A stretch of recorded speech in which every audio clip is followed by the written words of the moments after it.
وقفت حروفي في ربوع بياني، وأتى القصيد بأروع الألحان، وفي أرض خير قد بادت مسجوعة بفرائد الأقوال والتبيان. نبدي الجمال على غصون بهائكم، ليفوح عطر الورد والريحان.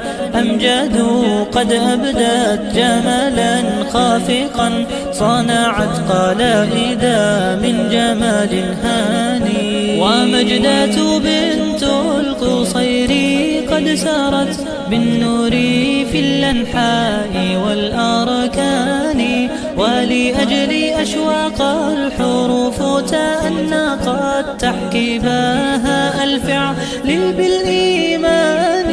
وجدان قد أبدت حديثا شامخا، رسمت وميض الخير في إمعان. أما لي أملك السماء تزينت، برقت بروق الخير والإحسان.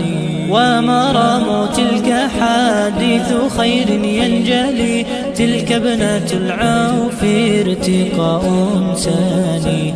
وبدر بدر قد توهج نوره، يحيي حكايته على الأزمان.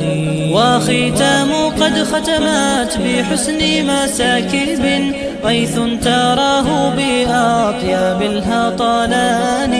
أما انتصار فإنها قد حلقت، لتحوز أجرا في ربوع جناني. ولأجل لؤلؤة المعاني قد سامت، ألقت بهاء طيبا بمعاني.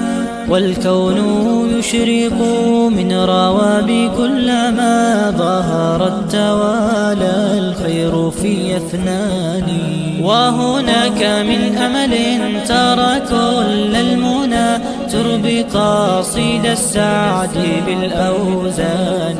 وضحى التي أضحت بخير مكانة، تهب الجمال برفعة الإيمان. ومرام قد صنعت بهاء حاضرا، بنت النحيت ونورها نوران. وكذاك عائشة احتوت كل الهنا، جعلت منابعها إلى الظمآن. أما لفاتنا فالقلوب توجهت، وتوجهت في السير للرحمن.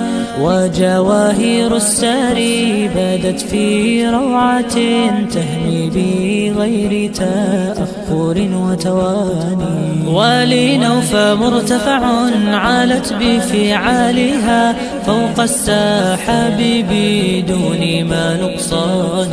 وعهود إن لها